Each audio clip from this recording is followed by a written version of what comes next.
জিন্দাবাদ জিন্দাবাদ জিন্দাবাদ অটল কোষরাজবংশী ছাত্র জনতা জিন্দাবাদ জিন্দাবাদ জিন্দাবাদ অটল কোষরাজবংশী মহিলা সমিতি জিন্দাবাদ জিন্দাবাদ জিন্দাবাদ অটল কোষরাজবংশী মহিলা সমিতি জিন্দাবাদ জিন্দাবাদ জিন্দাবাদ চিলারা হেনা জিন্দাবাদ জিন্দাবাদ জিন্দাবাদ চিলারা হেনা জিন্দাবাদ জিন্দাবাদ জিন্দাবাদ no rest we want Komodapur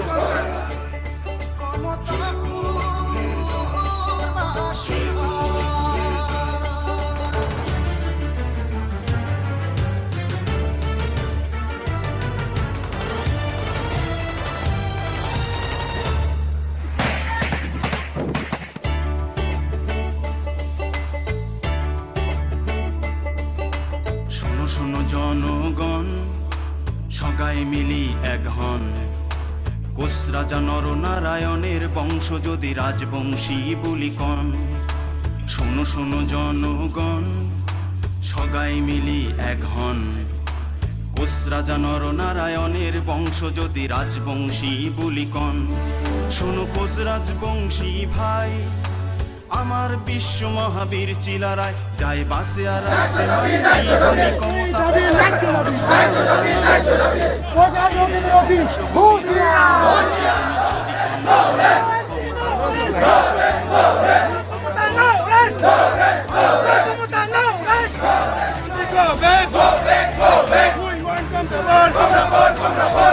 legal demand we want we want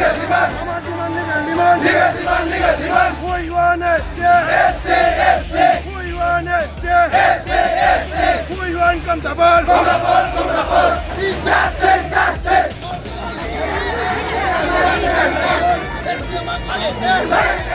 তোর কারণে আর কি আন্দোলন করা হয়েছে আপনার অটল কোষরাজবংশী ছাত্র সন্থা অটল কোষরাজবংশী মহিলা সমিতি আৰু চিলাৰা সেনাৰ যৌথ উদ্যোগত আজি 3 ঘণ্টীয়া অৱস্থান ধৰ্মঘট দিছপুৰ লাচিতত আমি কৰিছোঁ। ইয়াৰ আমাৰ দাবী আছে পৃথক কমলাপুৰ ৰাজ্য পুনৰ গঠন আৰু জনজাতিকৰণৰ দাবীত আমি 3 ঘণ্টীয়া অৱস্থান ধৰ্মঘট কাৰ্যসূচী আজি লৈছোঁ।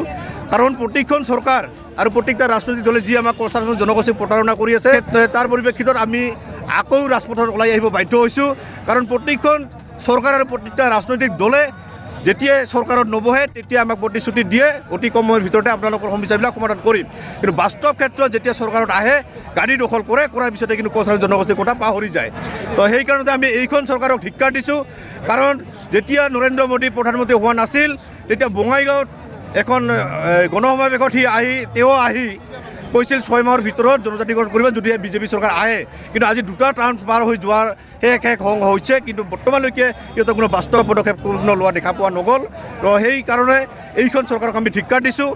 কাৰণ এই বিজেপি চৰকাৰে অসমতো প্ৰথমত যেতিয়া সৰ্বানন্দ সোণোৱাল CM আছিল তেতিয়া আমাৰ মন্ত্ৰীগণ যিখন বনাই দিছিল তাতে বৰ্তমানৰ CM হিমন্ত বিশ্ব শৰ্মা ডাঙৰীয়াৰ অধ্যক্ষতাত আমাৰ শেষত বৈঠক হৈছিল প্ৰতিবেদন প্ৰেৰণ কৰাৰ কথা, কিন্তু বৰ্তমানলৈকে কোনো প্ৰতিবেদন প্ৰেৰণ কৰা নাই। এতিয়া 13 তাৰিখে আমি শুনিবলৈ পাইছোঁ কেন্দ্ৰীয় ৰাজ্য জনজাতি পৰিক্ৰমা মন্ত্ৰী যিখিনি কথা কৈছে এই উদুঙাই দিছে এই কথাখিনি। কাৰণ ইহঁতে যে আমাৰ সমস্যা সমাধান কৰিব বিচৰা নাই, কেৱল ৰাজনীতি কৰিব বিচাৰি আছে।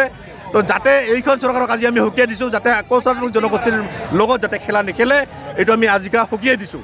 কাৰণ কোছৰাজবংশী জনগোষ্ঠীৰ সৰলতা সিহঁতে দুৰ্বলতা বুলি ভাবি লৈছে, এইটো সিহঁতৰ ভুল পদক্ষেপ। অতি সোনকালে যদি কোছৰাজবংশী জনগোষ্ঠী জনজাতিকৰণ নকৰে ইয়াতকৈ তীব্ৰ আন্দোলন আমি গঢ়ি তুলিম।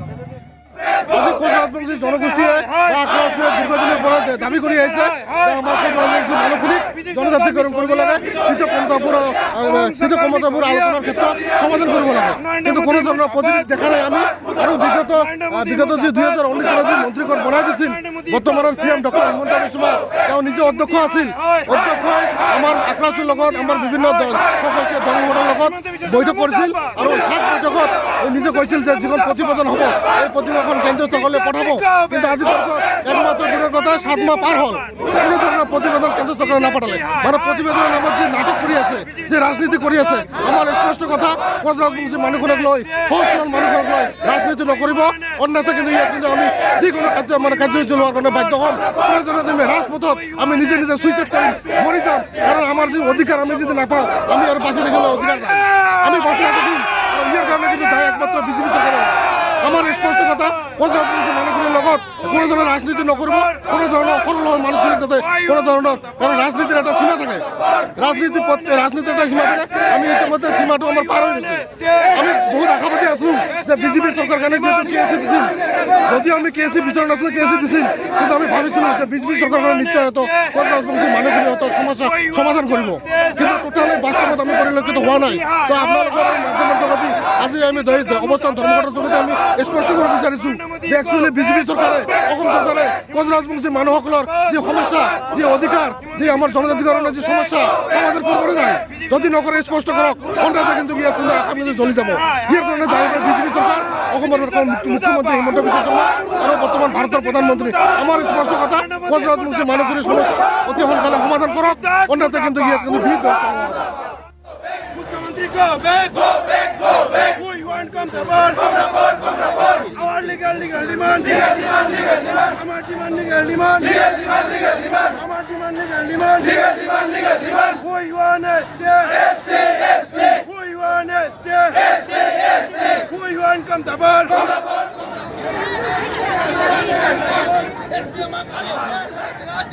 Jindabad, jindabad. Justice, justice, justice. Justice, justice, justice. Justice, justice, justice. Jindabad, jindabad. Go back, go back, go back. Himanta Biswa Sarma murdabad. Murdabad, murdabad. Narendra Modi murdabad.